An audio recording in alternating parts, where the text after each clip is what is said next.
Hoy empezamos la quinta jornada, pasamos el Ecuador. Esta jornada es fruto de una colaboración doble de los ingenieros de montes en la primera ponencia y de una idea que quiero reconocer a Pedro Ubieta, que Marta Tafalla, la siguiente ponente. La verdad es que yo creo que será muy interesante. En la primera ponencia, el primer ponente es Álvaro Picardo Nieto, es ingeniero de montes, máster en recursos naturales, especialista en gestión forestal, asesor de la Dirección General de Medio Natural de la Junta de Castilla y León y muchos otros quehaceres. Él nos va a hablar del sector forestal en sentido prosaico, de los bosques en sentido poético. Supongo que hará una visión completa del sentido social, económico y ambiental de los bosques. Os dejo con él. Muchísimas gracias a los colegios y al Gobierno de Cantabria, a los organizadores, en definitiva, de este seminario, de estas jornadas. Y casi, si es posible, me gustaría hacer la presentación de pie. No sé si se oye bien. Esto es que se acopla a veces un poco.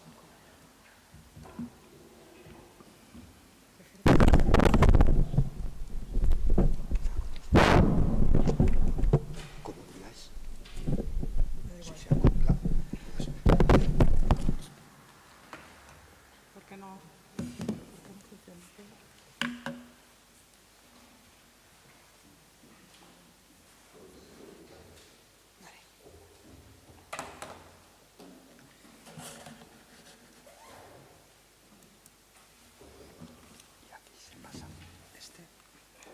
Aquí, pasa aquí. Vale. Y el centro es frontera. Bueno, pues a mí me plantearon el participar en este seminario para referirme a los bosques y al concepto moderno de una infraestructura verde territorial, y yo, como luego explicaré, prefiero referirme a lo que son los montes. Perdón.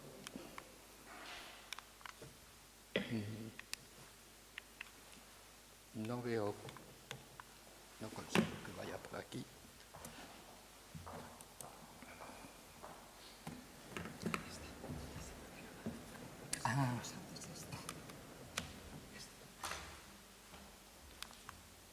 Bien, por tanto, los objetivos que yo me he planteado con esta charla, que entiendo que principalmente no seréis ingenieros de montes, sino profesionales de otras ingenierías o personas interesadas en el tema, en primer lugar es referirme al proceso de ocupación del territorio. Y yo he hecho la visión desde este punto de vista territorial.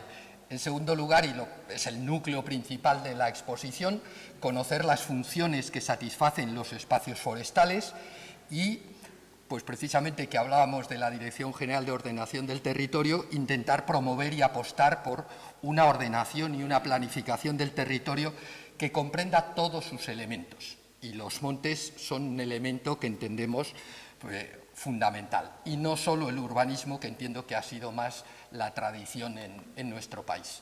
En definitiva, el territorio es el espacio en el que se desarrollan las actividades humanas. Y todavía mantenemos una visión antropocéntrica del territorio, pensando que la Tierra es el centro y que el ser humano, la especie Homo sapiens, es el centro de todo. Y yo me pregunto hasta cuándo, y vemos que esto va cambiando. Y tengo una fotografía aquí del indio Seattle, que dio nombre a esta ciudad, en definitiva, que no entendía muy bien, firmó la paz con los norteamericanos que ocupaban su territorio, que ellos usaban de manera totalmente distinta, y que en su discurso, un discurso en 1854, hizo un alegato por otra manera de relacionarse con la tierra, con la naturaleza, llamémoslo como queramos. Pero la manera de este pueblo de entender el territorio no tiene nada que ver con lo que entendemos nosotros. Y ahora hablamos de la naturaleza como infraestructura. Bueno, pues esto a los ingenieros les puede parecer normal. A mí me chirría, como me chirría que lo llamemos capital. pero al final son maneras de entendernos y de ver esto desde nuestra visión antropocéntrica. Yo estoy convencido, creo que la naturaleza es algo más, y esto ya va con la visión ética de cada uno, pero tenemos que pensar en otra manera de relacionarnos con el territorio. Y al final, el territorio lo entendemos como el espacio en el que se desarrollan las actividades humanas. En definitiva, una definición funcional, e insisto que éticamente tiene que ser algo más. Es decir, la Tierra no es nuestro único hogar, es el hogar de muchas especies y muchos seres vivos y nos trascenderá. Y esta es la parte del territorio que nos ha tocado. Nos ha tocado disfrutar, y yo creo que hay elementos para disfrutar, somos afortunados, pero también para cuidar y para pensar en el legado que dejemos al resto. Y las comunidades humanas comenzamos inicialmente siendo cazadores-recolectores. Y la forma de relacionarse de un cazador-recolector con su territorio es totalmente distinta. Y en inicio, el espacio forestal lo ocupaba todo. Y aquí lo que traigo es una imagen de lo que es la Sierra de Atapuerca y cómo se usaba. Y pensemos que el territorio se percibía de una manera totalmente distinta de aquel que dependía de la caza y que transformaban el territorio. Por tanto, entonces, todo era monte, no había prácticamente asentamientos más que temporales, y verdaderamente lo que ha ocurrido es que hay una especie que empezó hace 1 millón de años haciendo ya un bifacies, es decir, teniendo curiosidad y aplicando el conocimiento para desarrollar tecnología, una tecnología que nos ha permitido pensar ya en otros territorios. En definitiva, desde este punto de vista de gran perspectiva histórica, supera la historia, ha habido para mí 3 etapas. Y doy por cerrada la etapa del agricultor. Nuestra población ha sido agricultora hasta 1960, más del 50% de la población era agricultora y se dedicaba a proveer de alimentos al resto. Bueno, esto ya se ha terminado, los agricultores no llegan al 4% de la población y reduciéndose. Por tanto, estamos en otra etapa totalmente distinta. Y al final pongo esta foto porque ilustra para mí muy bien cómo es una matriz que eran bosques, en este caso es en la serranía de Ronda, y allí metemos las actividades humanas. Espacios para la provisión de alimentos, agricultura, un camino para comunicarnos, al final una matriz en la que enmarcamos nuestras actividades. Y en realidad el salto a esta nueva etapa empezó aquí. Todo empezó hace 10.000, probablemente más, 12.000 años, pero no solo aquí. Además de la media luna fértil, el proceso que dio lugar al desarrollo de la tecnología agronómica, de la agricultura, el cultivo de la tierra y el cuidado de los animales en rebaños, pues tuvo lugar aquí, pero también tuvo lugar en los valles de China, del occidente asiático, del oriente, extremo oriente asiático, también en América y al menos en Australia. Por tanto, individuos que seguramente por motivos climáticos iniciaron otra manera de relacionarse con el territorio. Y destaco esta novela que fue famosa, la historia empezó en Sumer porque verdaderamente Mesopotamia está en el origen de todo. Como consecuencia de estos nuevos sistemas de provisión de alimentos ya no había que seguir a las piezas de caza, sino que los alimentos los podíamos obtener, las comunidades se asentaron. Y voy a utilizar más esta palabra de asentamientos de comunidades humanas que de núcleos de población, de aldeas o de ciudades. Al final todos son asentamientos en el territorio y la transformación del territorio no comenzó entonces. Los cazadores-recolectores transformaron la vegetación de una manera tremenda y hubo una gran devastación de los grandes mamíferos en el Holoceno porque el cazador-recolector alteraba mucho su territorio. ¿Cómo? No con la tecnología que tenemos actualmente, pero ya tenía una tecnología, el uso del fuego, que fue lo primero que cambió realmente la manera de relacionarse el ser humano con su entorno. Con el fuego cambió todo y eso fue al menos hace 700.000 años. Pero al final, unos cambios muy notables y las comunidades, ¿qué requieren? En primer lugar, energía, y solo ha habido una manera de obtener energía animal, o bueno, básicamente animal, aunque también está la hidráulica y la eólica, hasta hace 150 años. El abastecimiento de agua, que es fundamental y más importancia va a tener en los próximos siglos, alimentos y otras materias primas, espacios de asentamientos y vías de comunicación. Esto es básicamente las funciones que vamos a tener que buscar en el territorio desde nuestro punto de vista antropocéntrico. Y de todo ello nos provee el territorio. Y ahora comenzamos, pero hace muy pocas décadas, realmente a pensar y a ordenar esto, aunque el territorio ha estado organizado por las comunidades humanas desde el principio de los tiempos, y la gente no era tonta y elegía los sitios adecuados para pastar, los sitios adecuados para cultivar o los sitios más seguros para asentarse, evidentemente con unas piedras cerca, con el agua cerca. O sea, el aplicar el conocimiento a la realidad territorial que cada comunidad tenía se ha aplicado siempre, pero realmente el comenzar a pensar en una planificación, pues realmente esto es verdaderamente reciente, y los núcleos urbanos ahora los dotamos de, por lo que dice la ley de urbanismo, funciones suelo residencial, suelo dotacional, suelo industrial, etcétera. Más, insisto, vías de comunicación, tierras agrícolas y espacios forestales como los 4 grandes tipos de unidades funcionales que debe tener todo territorio, aunque hay otras, y los terrenos de pasto, pues al final es que los rebaños, la oveja sigue a la reja, me decía un pastor. Entonces iban a los rastrojos y a los barbechos, pero también a los montes. Los espacios de ocio, el espacio de ocio es algo inventado en el siglo XX o por los ingleses de mediados del siglo XIX que empiezan a pensar en ocio, y minas y canteras que por supuesto en algún sitio tendremos que hacerlo, y ahora Occidente tenemos que volver a pensar las minas, porque parece que Europa quisiera dejar fuera la minería y lo necesitamos, y lo que no puede ser es que pensemos en depender solo de los demás. Desde el punto de vista de la sostenibilidad tenemos que utilizar todos los recursos de cada territorio y hacerlo de una manera consciente. Y hay un elemento crucial que lo condiciona todo, es el derecho de propiedad. Y el derecho de propiedad está ahí y realmente yo lo represento en esto de lo que supone cercar. Menos mal que en Castilla y León las fincas no están cercadas, pero uno va a Andalucía y es que ya es, tú no puedes pasar, o Valencia, es que no te puedes salir del camino porque todo está cercado. Yo creo que esa no es una buena vía, pero pensemos que hasta hace muy poco las actividades humanas, que en general son colectivas, toda la actividad agropecuaria era colectiva. Y hemos tenido la inmensa suerte en España de que Joaquín Costa, un extraordinario pensador regeneracionista, dejó descritas las prácticas del colectivismo de todo el medio español. Y tenía un conocimiento impresionante. Bueno, a mí me ha encantado leer lo que hacían los zamoranos, los sanabreses, en algo que se ha perdido.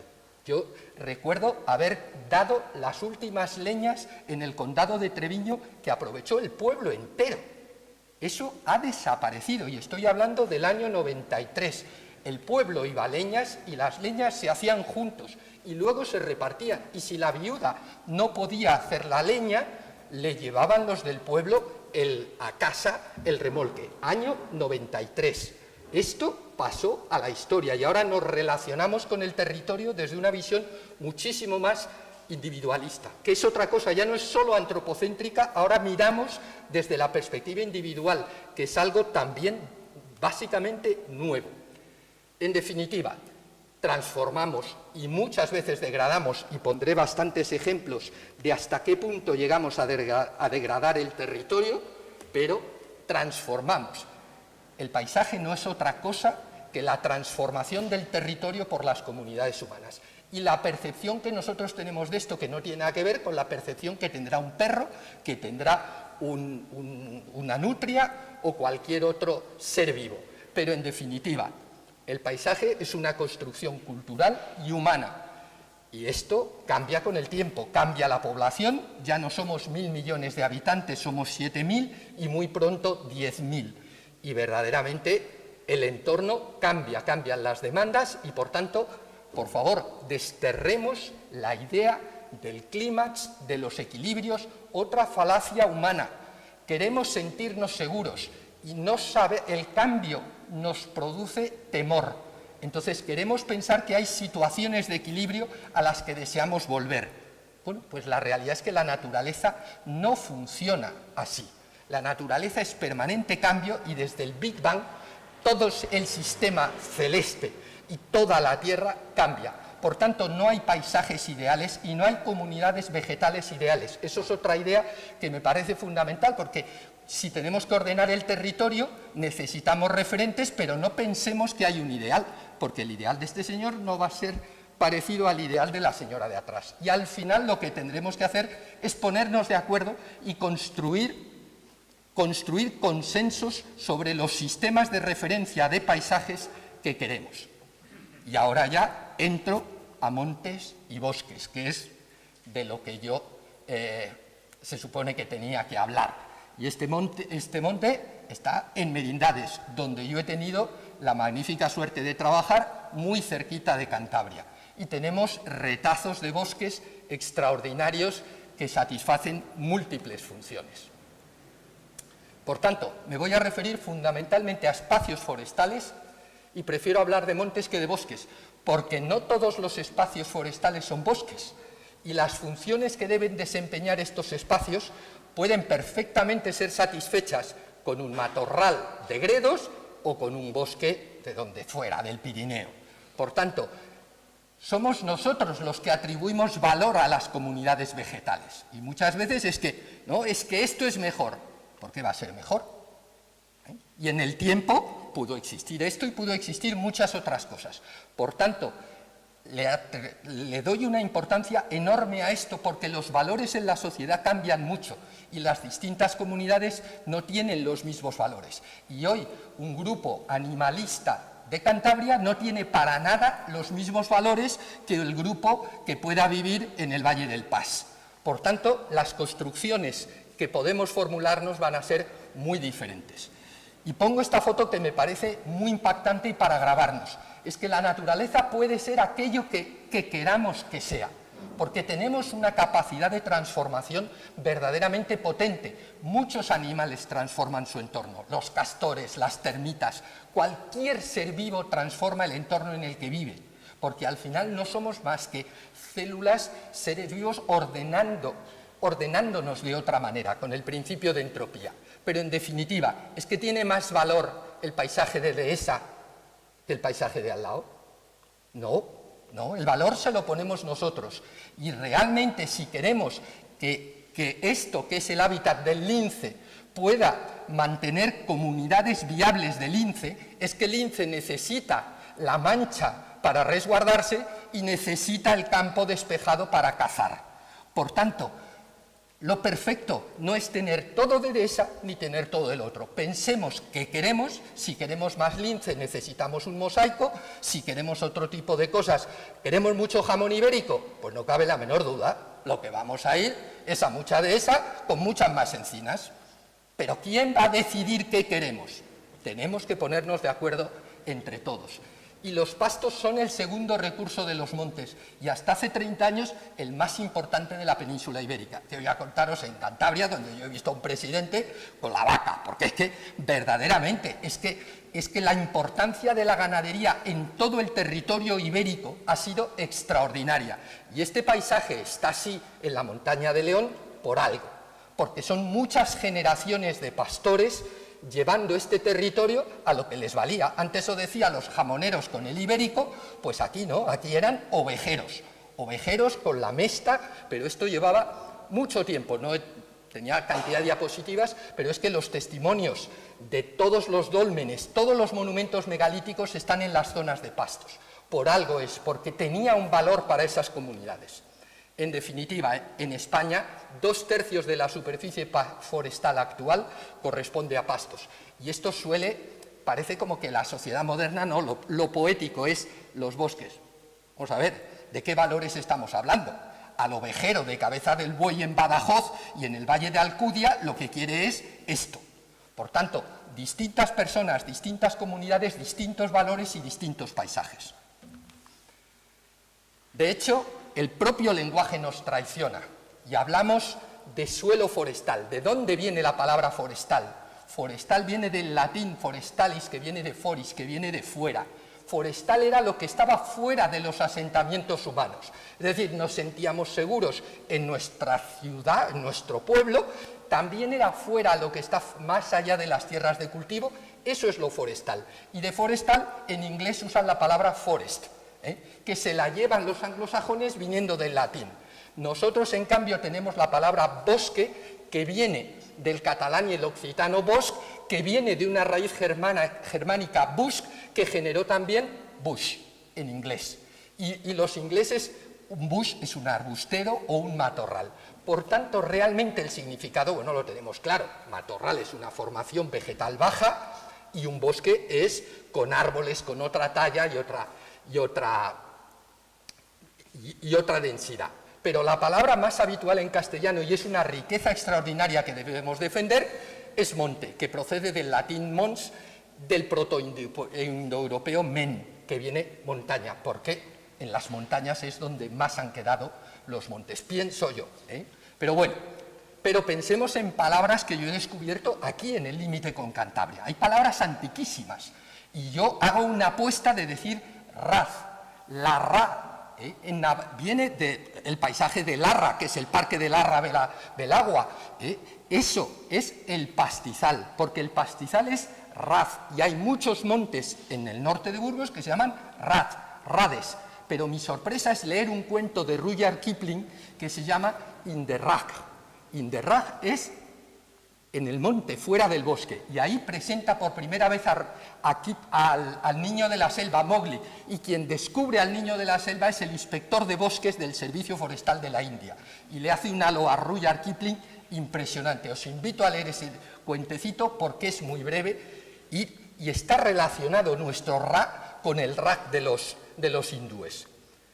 En definitiva, hoy por hoy todas las comunidades de la Tierra son capaces de decidir el destino de la mayor parte del territorio, hasta límites insospechados, y esto se hace en función de las condiciones de clima y suelo y, por supuesto, de la distancia a las comunidades humanas. Y esta foto, yo he volado entre el límite de Brasil y Bolivia, y esto es espectacular cómo se está transformando, construyendo un paisaje que no tiene nada que ver con lo que es la selva de Sudamérica, donde más intensas transformaciones se están formando, y ordenación ninguna, cuadrados los propietarios, y aquí hay guerra. Aquí están, hace menos de un mes han matado a un defensor de la tierra en Brasil por las luchas que están teniendo unos y otros por cómo ocupar y utilizar el territorio. Al final, ¿qué es lo importante en relación con los espacios forestales? Que las comunidades humanas seamos capaces de dotarnos de sistemas, por tanto un sistema es algo complejo que se compone de muchos elementos, para implantar y mantener la gestión forestal. Y lo he puesto con una chopera que puede resultar aberrante, pero esto es un espacio forestal destinado a la producción de madera de calidad, pero también puede servir para otros usos. En realidad es que los usos son múltiples y los vamos a decidir nosotros. ¿Quiénes? Luego volveremos sobre ello.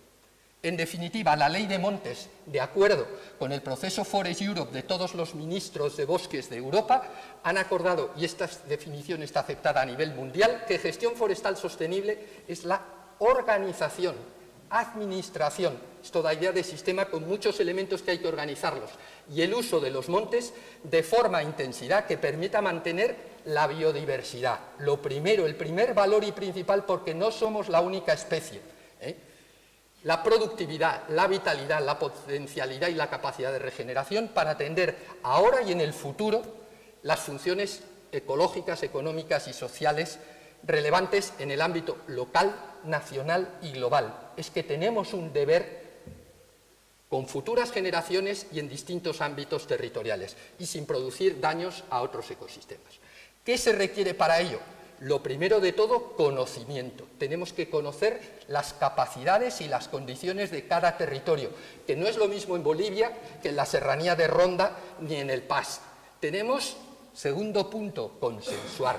Tenemos que ponernos de acuerdo en qué demandas queremos que atiendan los espacios forestales, porque en función de eso serán las funciones. Y aquí no nos ponemos de acuerdo y los ecologistas se pelean porque lo que tenemos que dejar espacio libre para el lobo. Ni un lobo muerto. Y por otro lado tenemos a los ganaderos y a las mujeres que dicen ni un lobo vivo.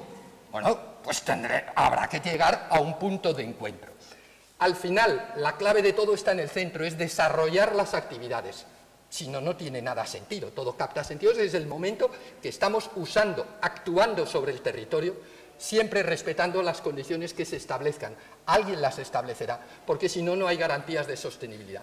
Por supuesto, tenemos que evaluar la gestión, que no se pensaba hace muy pocas décadas y es fundamental, y yo insisto en respetar los derechos que intervienen y particularmente los de la propiedad de la tierra. No porque lo diga yo, sino porque lo dice nuestra Constitución. Pero el derecho de propiedad no es sacrosanto y tiene límites en el interés social de todos los españoles, incluso catalanes. Pero al final necesitamos una Constitución que establezca de qué derechos estamos hablando, para quiénes. Y esto cuesta mucho. ¿Dónde está la clave? En la actividad forestal. Y pongo fotos de gente, porque el forestal no es el guarda, el forestal no es el técnico. El primer forestal de este país es el pastor, con las ovejas que iba al monte, pero también el piñero, el resinero, el corchero o quien va a recoger setas. Todos somos forestales utilizando los recursos. Y si lo que hacemos es abandonarlo, eso lo que nos da ideas de un fracaso. El sistema de adaptarse a las condiciones naturales, culturales, de cada territorio. Y el sistema de gestión forestal sostenible no va a ser el mismo en China que en Venezuela, que en Borneo o en el Valle del Pas. En cada territorio, de acuerdo con la normativa general, el sistema tiene que ser adecuado a las personas y a las condiciones del terreno que vive allí.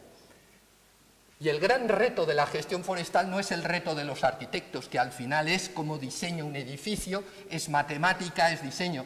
No.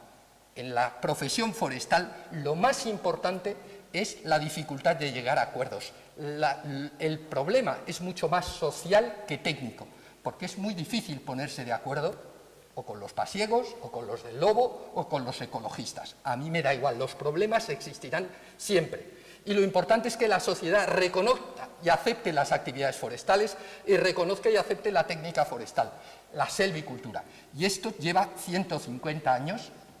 No tiene más la técnica de la selvicultura, se desarrolló en Alemania hace 300 años, pero nuestra escuela está aquí desde hace 150 años, y la realidad es que la gente se cree que no hace falta ir a la escuela para llevar el monte si el pastor ya sabe lo que hay. Bueno, pues no. El conocimiento, hay un conocimiento local, pero hay otros conocimientos que hay que combinar. Y ahora tenemos conocimientos extraordinarios porque tenemos unos medios de observación del territorio y nuestros planes de gestión no tienen nada que ver con los que hacíamos hace 20 años. ¿Vale? Y al final tenemos conocimiento y tecnología para mejorar el uso del territorio. Y verdaderamente, para mí, cuando pensamos qué difícil es en España ponernos de acuerdo, es fundamental porque es que el nivel de cultura forestal en nuestro país es bajísimo. Y a los niños les enseñamos lo que es la sabana y lo que es la cebra, y el niño no sabe lo que es un meloncillo, que lo puede tener en su territorio, y no conoce el estornino y ha estudiado el águila calva americana. Pero ¿qué educación estamos dando? Empecemos por conocer nuestra realidad de nuestro territorio y tener cultura forestal. En realidad, son muy pocas las sociedades humanas con cultura forestal. Para mí, la referencia es Centroeuropa. Alemania, Francia y Austria tienen un nivel de cultura forestal extraordinario. Nos llevan siglos de adelanto. Hay que trabajar en eso y por eso bienvenida a una campaña que hizo la Aspapel para Edufores, Educación Forestal. Yo he tenido que ver los libros de mi hija donde decían cortar un árbol es un delito. Yo he tenido que ir, cuando llegué a Valladolid en el año 2000 al Servicio de Educación Ambiental, la foto del principal destructor de la naturaleza era una motosierra. ¿Pero esto qué es? ¿Pero es que el principal destructor del ser humano es un bisturí? Hombre, por favor, el bisturí es el arma de sanar y la motosierra es el arma de gestionar los bosques. Entonces, por supuesto que podemos ver a no sé qué pirao de las películas con un bisturí, un criminal. Bueno, pues no, perdón, la motosierra es una maravilla de máquina para gestionar el arbolado, insustituible. Por tanto, tenemos que volver a dar rigor técnico y científico y normas básicas de respeto en los debates. Cada vez que tenemos que convocar la mesa técnica del lobo en Castilla y León, el coordinador es que dice, es que le llevan al matadero. Dice, joder, pero si es que me voy a echar allí a los lobos y unos me ponen a parir por un tema y los ganaderos me ponen por el otro. Un respeto que tenemos que llegar a entendernos. Y no puede ser esas actitudes maximalistas de ni un lobo y ningún lobo. Pero ¿esto qué es? Respeto, porque si no, vamos a ser incapaces como sociedad de alcanzar consensos. Y a lo mejor ese es el destino, pero sinceramente yo tengo confianza y esperanza en que sea otra cosa. Y para que sea viable la gestión forestal, al final, las funciones que desempeñan los montes, como cualquier otro sistema, son fundamentalmente, bueno, 3 pilares: social, económico y ambiental. Y por tanto, la gestión forestal o es viable desde los 3 puntos de vista o no habrá gestión forestal, lo que no significa que deje de haber montes, pero desde luego no los que respondan a las necesidades de la cultura. Y voy a empezar por la dimensión ambiental de la gestión forestal, porque lo primero, de verdad, para mí, es la biodiversidad. Tenemos la obligación de respetar a los demás seres vivos que comparten este territorio con nosotros, que puede ser una lechuza, y al final esto repercute en la contribución al paisaje, como en este magnífico paisaje del Moncayo, pero vamos, podría haber puesto Cantabria. En definitiva, los terrenos forestales constituyen el medio natural y el espacio donde especies, hábitats y procesos naturales se desarrollan y tienen que poder desarrollarse con normalidad. Y el fuego o los incendios es un proceso natural que tiene que permitir desarrollarse. A ello llegaron los americanos tras los incendios de Yellowstone y ya llegan a permitir que haya espacios que ardan libremente. Bueno, eso era inconcebible en 1950. Aquí estamos todavía muy lejos de eso y verdaderamente la sociedad española no está madura para eso. Ni con el grado de densidad de poblamiento que tenemos tendría sentido que dejemos arder 400.000 hectáreas. Entonces, los sistemas tienen que adecuarse a la realidad de cada territorio. Y de ahí la importancia de los espacios forestales para la conservación de la biodiversidad. Hay otra cuestión que me parece fundamental, es que con esto de los valores, los ecologistas, es que los espacios tienen que ser inalterados, pero que no seamos ingenuos, que aquí está el homo, no sé, el antecesor desde hace 1 millón de años, que no hay nada inalterado en la península ibérica. O sea, recuerdo que me llevaron de visita en Navarra a ver el bosque de Irati, y los profesores de biológicas que nos llevaron, vamos a ir a uno de los únicos bosques inalterados del Pirineo. Joder, y luego te ponías a hablar con un paisano que estaba allí con las vacas, joder, anda que me he sacado yo con mi abuelo de allí, no sé qué. Pero bueno, unos van a su rollo y los otros al suyo. Pero la realidad es que bosques inalterados ni en Białowieża ni en ningún lado. O sea, todo el territorio europeo ha sido utilizado durante millones de años. No hay bosques primarios, la mayor parte del terreno son seminaturales. Y esta es la clasificación de la FAO aplicado a los datos mundiales, donde los ecologistas se centran ahora en las plantaciones de eucaliptus. Pero si a nivel mundial y a nivel de España es el 7% del territorio, ¿qué problema hay por el 7%? Por favor, evidentemente, la Terra Cha de Lugo es un problema. Cuando no queda otra cosa más que eucaliptus es para enfadarse. En tu territorio yo quiero tener otra cosa. Pero a nivel local, nacional o global, las plantaciones para producción de madera no son un problema. Y en España, la superficie de producción de madera, como os decía, pues es muy poco, pero claro, también es verdad que y es comprensible que se pida orden en la comarca de Torrelavega, porque ahí habrá que ordenar ese uso con otros. Pero evidentemente en la mayor parte del territorio nacional, pues no es un problema las plantaciones. La deforestación es un problema a nivel global, un problema muy serio, porque en las últimas décadas, en el último siglo, ha alcanzado niveles muy preocupantes, para Naciones Unidas enormemente preocupantes. En 5.000 años, yo dije que la historia empezó en Sumer hace 10.000 años, en los últimos 5.000 años se han deforestado 1.800 millones de hectáreas, evaluaciones de Naciones Unidas. Esto supone un ritmo de 360.000 hectáreas al año. Bueno, el ritmo de la última década ha sido de 5,2 millones al año. Eso es una barbaridad. Entonces, verdaderamente, y con motivo, hay que poner coto a la deforestación en Indonesia, la deforestación en los países tropicales, que es donde está. Pero esto no es un problema en países desarrollados y menos en España y el Mediterráneo, donde el problema es el opuesto. Nuestro problema es que no paran de aumentar los bosques y estamos en otra fase que se llama de transición en el paisaje. Ya está definido así, ¿vale? Entonces, la deforestación no se debe, como han dicho los ecologistas. Recuerdo un anuncio en la tele de Greenpeace, la última mesa de los bosques españoles. ¿Qué cojones? Que la industria del mueble no ha destruido los bosques de España. Vamos, por favor, a ser a tener rigor en las afirmaciones. Entonces, ni mucho menos en España tenemos riesgo de la última mesa. El problema no puede trasladarse de donde está ocurriendo, y no está ocurriendo por los aprovechamientos forestales. La explotación forestal es responsable del 14% de la deforestación. El mayor problema es la agricultura de subsistencia y la agricultura comercial, las plantaciones de soja en Uruguay y en Argentina, o de aceite de palma en Indonesia. ¿Qué ocurre si el pastoralismo, por decir una de las herramientas más potentes que tienen las comunidades humanas, no se integra en una gestión forestal sostenible? Y esto lo sabéis aquí bien, porque este es el ejemplo, es del Valle del Pas. O sea, eso es un pastoralismo no integrado en una gestión responsable con el uso adecuado del territorio. Es un uso abusivo, en muchos casos, que no respeta la capacidad de carga. Pues esto es en Canizzola, en el Valle de Simeto, en Catania, en Italia. Fijaros hasta qué punto se ha degradado el medio.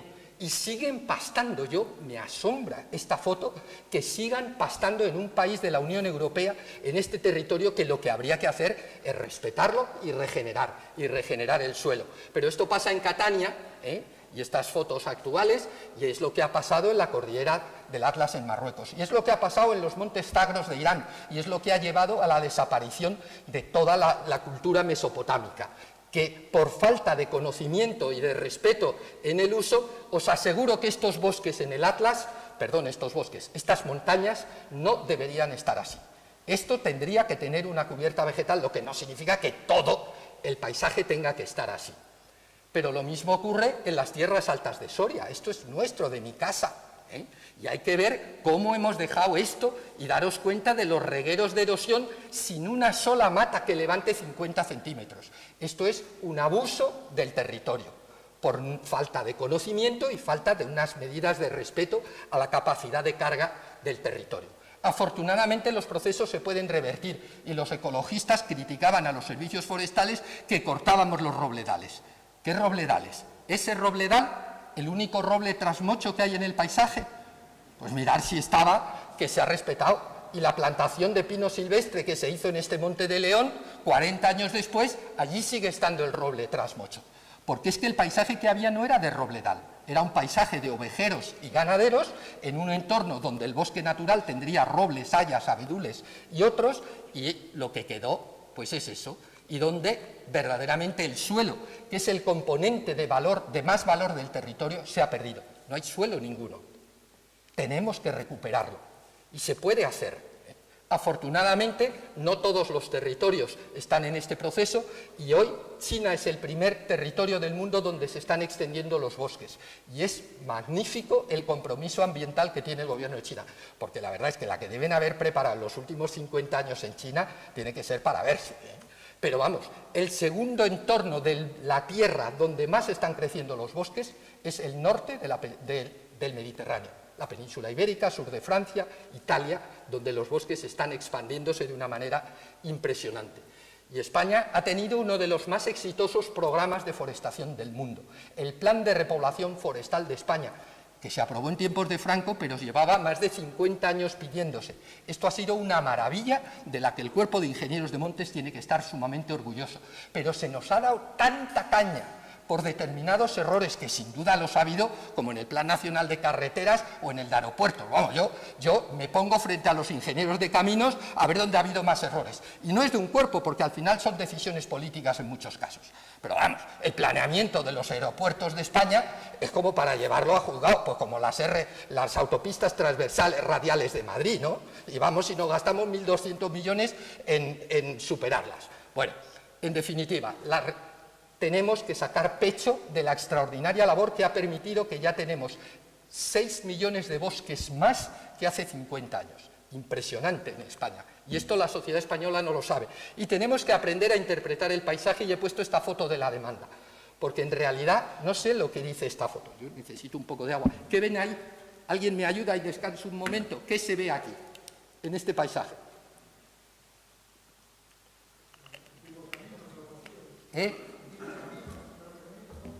Hay unos caminos. Eso es un camino que puede ser antiguo o fácilmente hecho por la repoblación. Pero sobre todo es una ladera de bosque, es una ladera de pino, y seguramente de pino silvestre. Pero quiero que penséis, ¿y qué hay, además de la ladera de pinos con un cortafuegos? Es decir, lo que más se nota son las infraestructuras. Esta es otra cosa que se nota. ¿Qué son? Son los vallejos donde han quedado resguardadas las últimas frondosas, las únicas hayas que aguantaron a los incendios y que se han quedado en el punto de más humedad, que es el lecho del arroyo. Y o bien están en los arroyos o bien están en las pedreras, donde en los canchales no hay combustible y, por tanto, el incendio no puede destruir el bosque. Entonces, los únicos retazos de la antigua vegetación forestal de esta ladera está aquí. Y ahora tenemos un paisaje totalmente nuevo, con estas rayas. ¿Alguien sabe qué son estas rayas en el paisaje? ¿Cómo?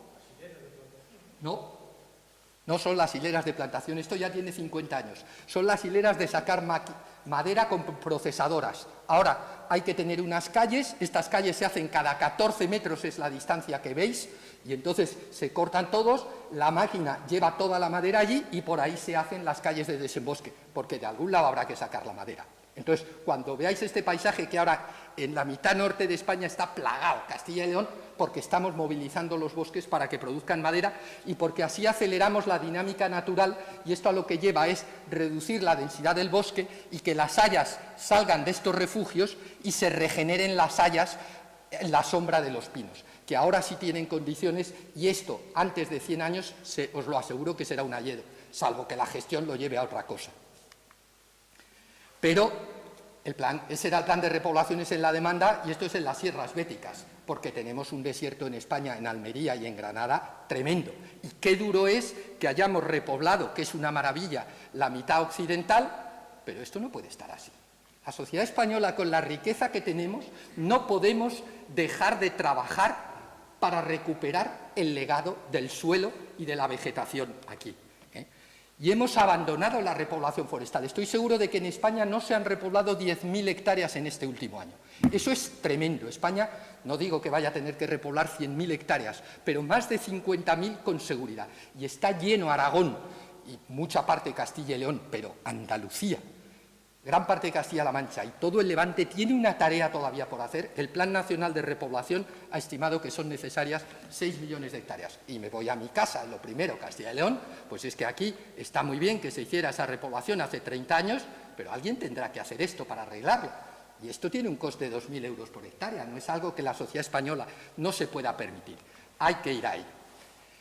Pero, ahora doy otro salto, la sensibilidad por la conservación de los espacios naturales, espacios inalterados y primigenios, eso es lo que se encontraron los exploradores norteamericanos en América. Y entonces fue el primer parque nacional de la historia, se creó en California en 1872 y allí surgió la historia del Sierra Club, el primer grupo conservacionista de la historia, y con Muir, y aquí se declaró el primer parque nacional. Pero no. Ahora cumple un centenario España. España fue uno de los 10 primeros países que se incorporó. Y gracias, hablamos de los Borbones, gracias a Alfonso XIII, que dijo, quiero unos parques nacionales. Y antes de 30 años, España, por delante de toda Europa, tuvimos los primeros parques nacionales en Ordesa y en Picos de Europa. Y desde entonces la superficie, fijaros cómo ha crecido la superficie desde 1900, cómo ha ido incrementándose los espacios protegidos a nivel mundial. Pero el total de superficie protegida de bosques en el mundo es el 12% de los bosques. España, que nos quejamos de nuestro sistema de conservación, más del 40% de la superficie está protegida. Por tanto, en España tenemos un sistema y un dispositivo para la protección de la naturaleza potentísimo y del que tenemos y podemos estar orgullosos. La Red Natura es el mayor esfuerzo de conservación a nivel mundial y protege casi 75 millones de euros. Esto es, de euros. Ojalá nos diera la Comisión Europea, que ha protegido 75 millones de hectáreas, pero ahora, como nos hemos vuelto tacaños, no hay fondos para financiar la Red Natura. Y esto no hay derecho. Pero bueno, estas cosas se construyen en décadas. Por tanto, en Red Natura se está haciendo un enorme trabajo y la península ibérica tiene la mayor aportación a toda Europa. España aporta casi el 20% de toda la Red Natura europea, más del doble que el segundo país. Solo Castilla y León sería el quinto país de la Unión Europea por superficie protegida en Red Natura. ¿Por qué? Porque tenemos un patrimonio natural extraordinario. en el conjunto de España.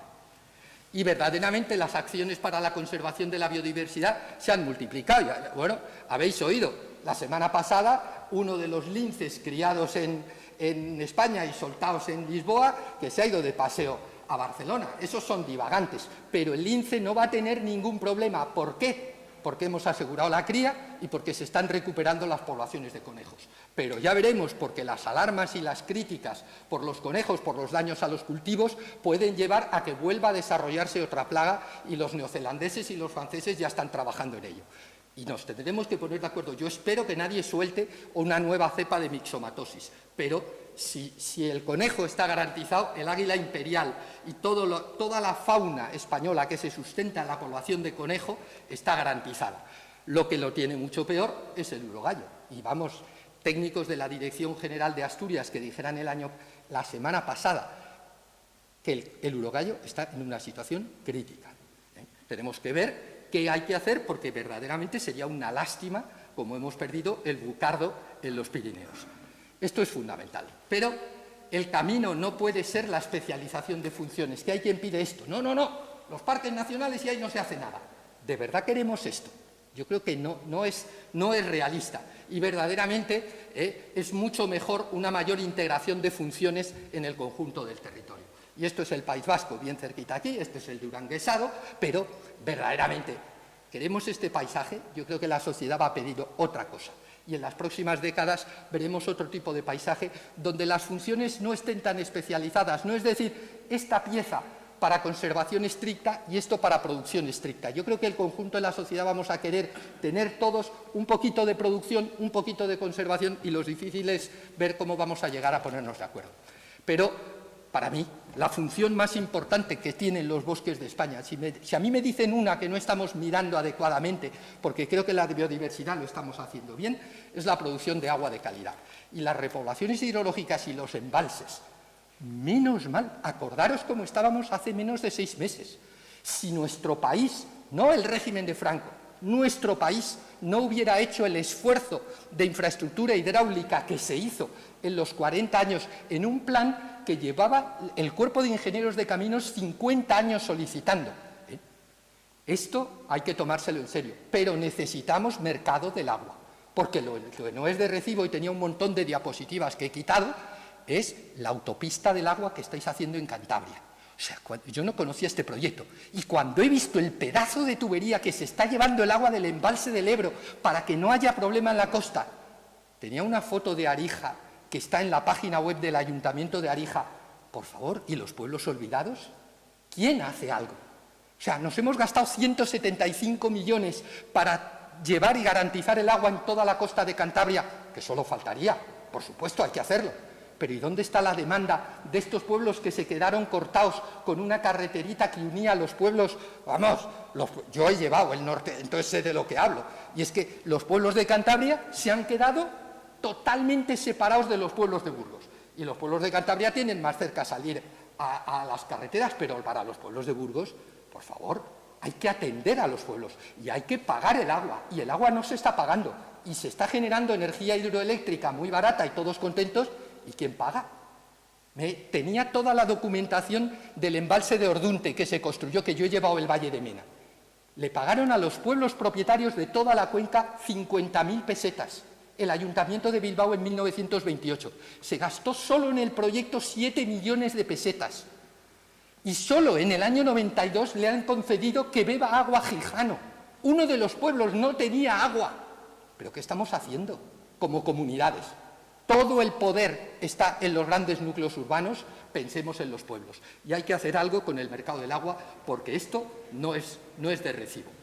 Pero además ahora nos estamos fijando en el CO2 y verdaderamente vamos a sacar una ley de transición energética. Es fundamental los acuerdos de París.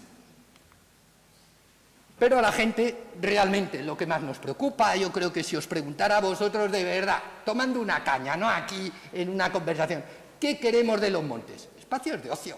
Todos estamos hasta arriba de la oficina y lo que deseamos es decir, ¡joder, qué maravilla!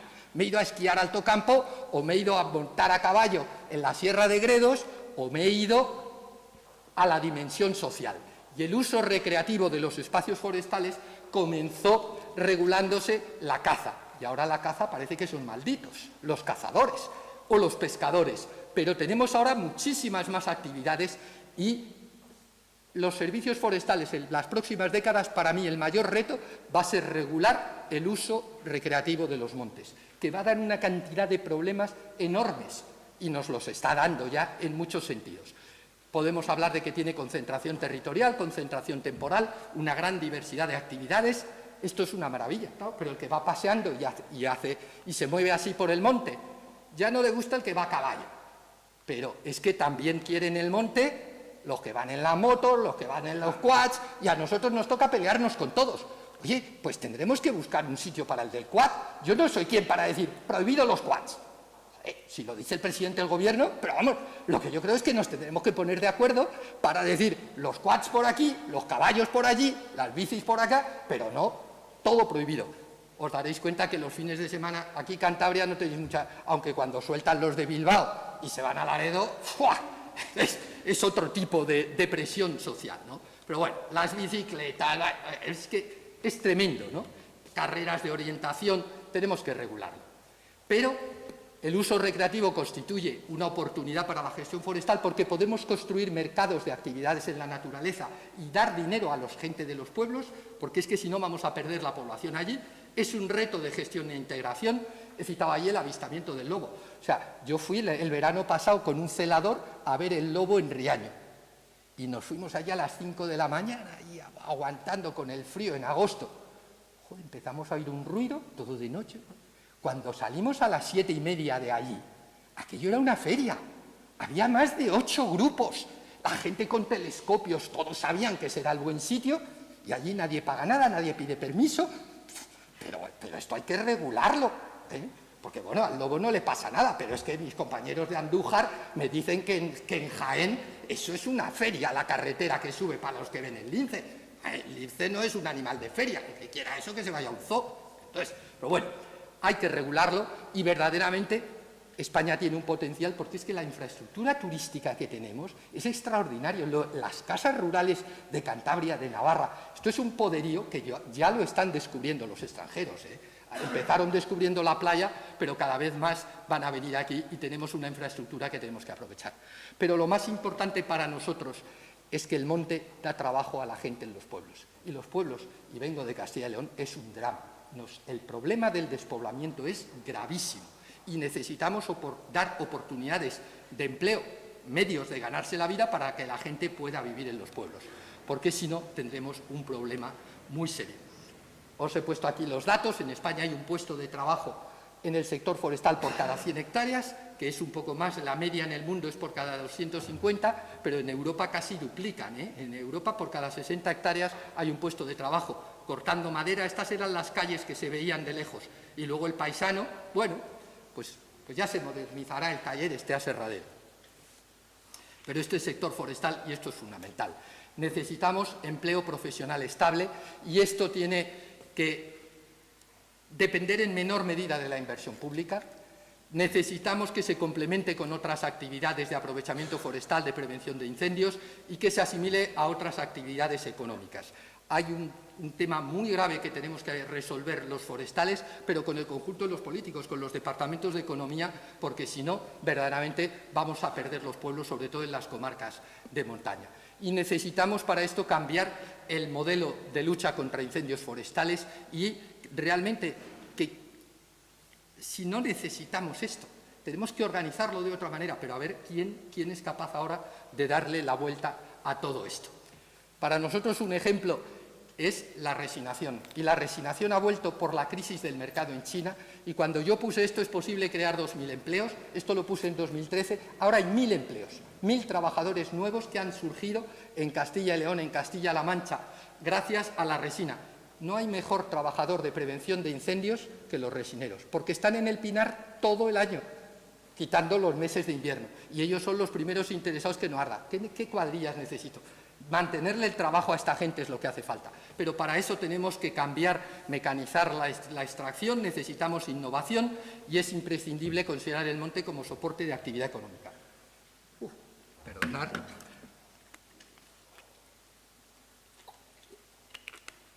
Y voy ya a lo que entiendo que es básicamente la última parte, que se refiere a la dimensión económica de la gestión forestal, que parece como que está condenada, que cortar un árbol es malo. No, es que como no produzcamos riqueza a partir de los montes, todo el chiringuito se va a caer. Es fundamental que los propietarios de los montes y las empresas que trabajan en ello gasten dinero, y para esto necesitamos transformación industrial de los recursos, que tiene sentido por otras cosas. Y por tanto tenemos que concebir el monte como productor de bienes y servicios con valor de mercado. Hay quien habla de que la solución es pagar las externalidades de los montes. Yo creo que con España, con la fiscalidad que tenemos, sin posibilidad de pagar las pensiones, vamos a ponernos a pagar las externalidades. Me parece que no es realista. Entonces, considerar el monte como explotación forestal, y el problema primero es decir, ¿cuántas explotaciones, cuántos empresarios hay del monte? Pero si es que tenemos el catastro abandonado. El catastro se ha hecho un esfuerzo extraordinario, que yo valoro muchísimo, en urbana y en rústica de cultivo. Pero no hubo dinero para hacer esto. Y ahora mismo, ¿quién sabe quiénes son los dueños de los montes de España? Pero si una grandísima parte de los titulares de las parcelas catastrales son los abuelos. Esto no puede ser. España tiene que arreglar esto, y no lo sabe el registro de propiedad, no lo sabe el catastro ni el Ministerio de Agricultura. Nadie sabe quién es el dueño de la mitad del suelo nacional. Esto no puede ser, y hay que cambiar las normas del catastro, hay que cambiar el valor del régimen del IBI, y tenemos que darle una vuelta muy seria a toda la fiscalidad. Nosotros lo hemos estimado, y en realidad, a partir de la información catastral, no sabemos quiénes son, pero sí os aseguro que hay más de 5 millones de propietarios forestales. Una gran parte de las familias de España son propiedades, pero en realidad os pregunto a vosotros, y el que sea de pueblo, ¿quién no tiene 3 parcelas que me dejó mi padre o mi tío? ¿Sabéis dónde está? Está perdido. Así no vamos bien. España tiene un serio problema. La media es 5 hectáreas por titular en 5 parcelas por titular. Es imposible hacer una gestión sostenible en base a 5 hectáreas, porque eso no es negocio, es que necesitas otras dimensiones. Al menos necesitas 100 hectáreas, y esto depende, claro, el que tenga 100 hectáreas de eucalipto en Torrelavega es rico, pero el que tenga 100 hectáreas de rebollos en el pueblo de Arlanzón, que os ponía de Burgos, pues es más pobre que las ratas, porque no le va a dar nada. Por tanto, esto depende del paisaje de lo que estemos hablando. La realidad es que desde el punto de vista económico, España, que tiene toda esta riqueza que os decía, desde el punto de vista de la biodiversidad, la gestión forestal en España es inviable. Y es inviable porque no salen las cuentas. Y esto hay que cambiarlo. No salen las cuentas para los propietarios forestales. Y en gran medida esto es un monte de Zamora, que lo repartieron esa franja. Vamos, yo creo que nos ponemos 2 así porque repartían a suertes para hacer leñas en la mata de encina. ¿Cómo vas a gestionar ahora eso? Nadie sabe, ese parcelario se ha perdido, pero el cuerpo de agrónomos hizo un excelente trabajo, de lo mejor que ha hecho este país, y ya he mencionado el Plan Nacional de Repoblación, el Plan Nacional de Obras Hidráulicas. La otra gran obra territorial de España de la que podemos estar orgullosos es la concentración parcelaria. Pero, amigo, nos dejamos los bosques, los terrenos forestales. Ahora hay que emprender, para los próximos 30 o 50 años, hay que emprender la labor de la concentración parcelaria en lo que se quedó fuera.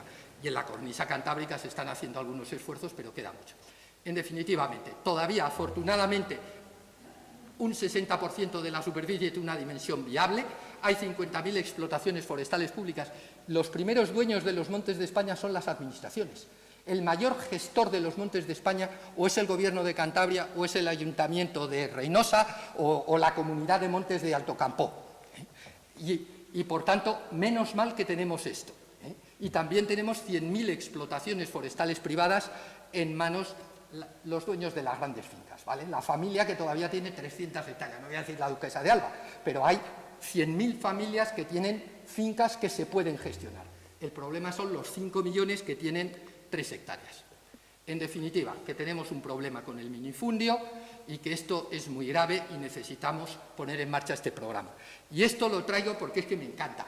2 jubilados, ingeniero de telecomunicaciones y productor de televisión, que volvieron a su pueblo en Umbrías, en Gredos, y con los lápices de colores de la nieta cogieron el catastro y se hicieron, en plan chapuza, una concentración que funciona. Organizaron todo el término del pueblo en polígonos, donde había 7 ganaderos, ahora hay 14, y si se aprovechaba el 60% del territorio, desde hace 7 años el 100% del territorio de su pueblo ¿Y esto por qué? 2 jubilados que dijeron, vamos a hacer algo por nuestro pueblo. Tuvieron que llamar a 500 vecinos del pueblo o hijos del pueblo por Barcelona. Oye, ¿nos dejas que metamos tu finca en no sé dónde? Anda, sí, haced lo que queráis. Todo sea por el pueblo. Pero hagámoslo con los medios propios de las administraciones. Esto no puede depender de los lápices estabilo de 2 jubilados. ¿Qué aportan los montes a la economía nacional? Bueno, esto, como quiero dejar un tiempo, esto lo voy a pasar, las diapositivas se van a quedar aquí, pues al final 20.000 empresas, 200.000 trabajadores, unas cifras que llevemos a la idea que tenemos un sector forestal que es importante, ¿eh? Y en Cantabria tenéis grandes industrias, está Saiz, está la celulosa, pues esto hay que apoyarlo, es que no, por favor, y luego nos ponemos con lo de ENCE como si fuera un monstruo porque es que cultivan eucalipto, bueno, pues se da mucha vida a la cornisa cantábrica. España tiene un sector económico del nivel de Suecia y de Finlandia.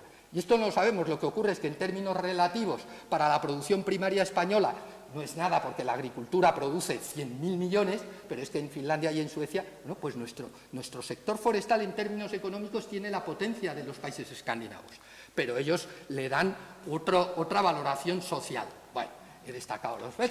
Y para mí es importante que pensemos en todos los recursos de los montes, es muy importante, y quiero hacer una llamada por la caza y los pastos, lo más importante es la madera. Pensamos que nuestros montes no son productivos, esto es verdad.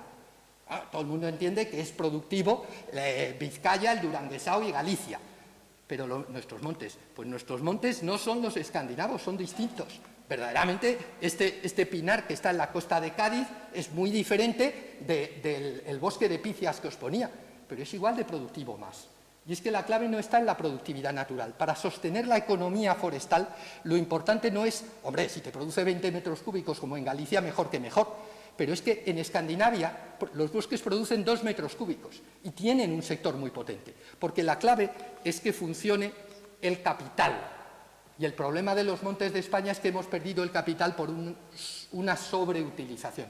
Pero ya hay muchos montes suficientemente capitalizados y lo que tenemos que conseguir es que el mercado funcione. He traído esto por la caza porque me parece que ahora si hay un colectivo que España está martirizando, en los cazadores. Y ahora con los animalistas parece como que es un horror cazar. Madre mía, el día que perdamos el 1.000.000 de cazadores que hay en España y tengamos que lidiar con las poblaciones de la fauna silvestre pagando. Esto es el concepto de la caza en Australia, donde el 80% de la caza es caza profesional para reducir los daños a los cultivos. Pero es que nosotros tenemos 800.000 cazadores en 30.000 cotos que están generando una riqueza de 3.000 millones de euros. Y estamos cuestionando que esto se haga. Me parece un despropósito, salvo que pensemos que es que, bueno, desde la ingenuidad que las poblaciones silvestres se pueden autorregular. Deja los conejos. Ya verás tú si se van a regular los conejos, los topillos, los lobos, los osos o cualquier bicho. No podemos permitírnoslo. Somos muchas personas y vamos a tener que gestionar las poblaciones de la fauna silvestre. Y si hay gente que paga por ello, aprovechemos el sector económico, respetando que no nos maten a la corneja y que no peguen un tiro al buitre negro, solo faltaría. Pero si les gusta cazar el zorro, ¿qué problema hay que cacen el zorro? El tema es saber, no, se pueden cazar 100 zorros, pues cazas 100 o 90 o 105, pero no maldigamos todo y ahora parece que es que cazar el zorro es malo. Madre mía, ¿dónde va la sociedad europea? Pero en fin, necesitamos consenso social y estamos muy lejos de conseguirlo. Aquí estamos peleados, los de ECUO, Greenpeace, no sé qué, y los tíos estos que se movilizan, estos para el gobierno todavía, ¿eh? Pero bueno, la caza sacrifica 30 millones de animales y nos parece mal que se sacrifiquen 30 millones. ¿Sabéis cuántos animales sacrificamos con el consumo de carne? 500 millones. Entonces, falacias no, ¿eh? O sea, la sociedad humana utiliza los recursos y es que es bueno utilizar el pollo de corral y no es bueno matar una perdiz que está exquisita. Si yo respeto la pollada de la perdiz. Por favor, hay que reflexionar mucho en España y los daños. Bueno, la primera causa de muertes y de accidentes de tráfico en Castilla y León son los accidentes, no es... El gobierno está todo el rato con la droga, ahora estamos, no bebas al volante. la principal motivo de accidentes en Castilla y León son los accidentes por animales en la calzada. Por tanto, el tema es serio y el que ha tenido un estropicio sabe de lo que hablo. En definitiva, necesitamos integrar la gestión cinegética con el uso del territorio y, al final, lo más importante, voy a pasar porque quería dejar 15 minutos. Me queda todavía el tema de los incendios. No he tocado el tema de los incendios, pero bueno, es que la gestión forestal en España, con el incremento de los costes del trabajo y la pérdida del precio de la madera, esto es el precio del eucaliptus desde 1984 hasta el 2015. Estamos en precios que no llegan al 30%. Pues no se puede mantener el eucalipto, que es lo único productivo. Si pensamos en mantener la actividad forestal con otro tipo de negocio en España, es que es sencillamente imposible. Con lo cual, el precio por la competencia internacional y porque en realidad es un oligopolio de 5 empresas. Entonces, tienes 100.000 productores de troncos de árboles y tienes, no quiero decir nombres, pero la papelera de Navia, la papelera que es de Pontevedra, que es una sola, oligopolio. Y luego que verdaderamente el mercado mundial es muy competitivo y que este no es un mercado regulado como el agrícola. Y entonces, ¿qué es lo que hacen para bajar los precios? ¿Cómo se ha producido esto? ENCE importaba barcos de Brasil. Así de fácil. ¿Que hay tensiones al precio en La Coruña? No te preocupes, mándame un barco de Brasil. Se acabó, el precio para abajo. Pero así esto no se puede mantener. Entonces, tenemos todos que ver dónde está un límite de precio que permita que la gente se gane la vida y mantener la actividad, porque es que si no, ni biodiversidad ni nada. Todo el chiringuito se va a caer. Si pensamos que vamos a poderlo mantener con fondos públicos, si no hay dinero para pensiones, nos van a dar 2.000 millones para gestionar los montes. ¿Esto creemos que la sociedad española va a permitir eso? Bueno, yo no me lo creo. Y yo, perdón, pero antes de que se gestione el monte de no sé qué, a mí que me aseguren mi pensión. Entonces, me parece que no es realista. Y además, con el minifundio, el problema es los incendios. Vaya, no se ve nada. Pero es que España tiene un gravísimo problema con los incendios forestales. Lo hemos visto en Portugal. Yo no sé, no veo el foco bien puesto, ¿eh? El tema de los incendios no se va a arreglar por el camino que llevamos, porque no es cuestión de más bomberos y más helicópteros. El problema es otro. El problema es que funcione la actividad económica. Y Portugal lo sabe porque el sector forestal portugués era súper competitivo, hasta los cambios socioeconómicos de entrar en la Unión Económica Europea. Entonces, hay que trabajar en el catastro, hay que trabajar en la fiscalidad, y si no, ¿qué vamos a ver? Decenas de muertos. Es triste, pero es así, esto lo vamos a ver. Pues a nosotros que nos toca, es decir, España reacciona, sociedad española reacciona, que hay que hacer algo de verdad. Y el problema, los incendios no son más que el síntoma de que nuestro territorio tiene un grave problema, que tenemos el 50% del territorio, que son los espacios forestales, en realidad sin un sistema de gestión viable y sostenible. La clave para mí, después de darle muchas vueltas, es una fiscalidad incentivadora, porque al final es decir, si la economía se va a recuperar, pero tú permite que se produzca madera. ¿Qué han hecho en Finlandia para las setas? La recolección de setas en primera fase no paga impuestos. ¿Dónde recupera el gobierno, el Ministerio de Hacienda en Finlandia? ¿Os creéis que los finlandeses son idiotas? No, en el mercado. En el momento que pasas a venderlo, entonces ya sí pasas a pagar. Por tanto, hay que trabajar la fiscalidad, pero el Ministerio de Hacienda no quiere ni oír hablar de esto. Bueno, pues España seguirá sufriendo graves problemas. La realidad es que tenemos un sector agrario que recibe 7.500 millones de euros. La inversión en el sector forestal no sabemos lo que hay, pero lo que sí sabemos es que de 1.000 a 2.000 millones de euros todos los años se van por el sumidero. Así, tiras de la cadena, es el dinero que nos gastamos en los dispositivos de extinción. Y nadie puede quitarlos porque los necesitamos, pero hay que meter otro dinero en otras cosas. En definitiva, necesitamos...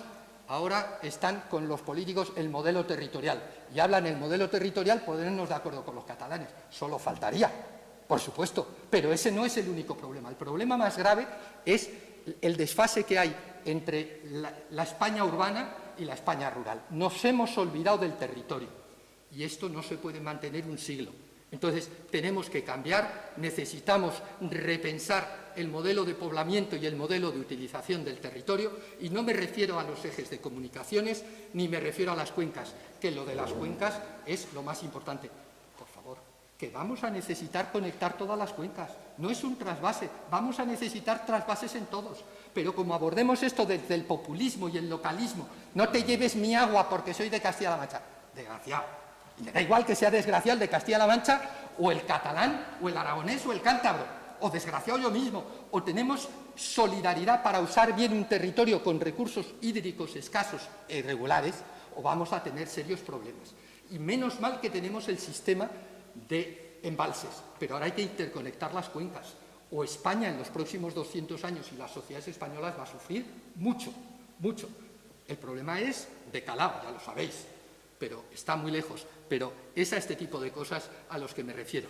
Y esto se lo plantearon las comunidades de Villa y Tierra hace 1000 años y supieron organizarse.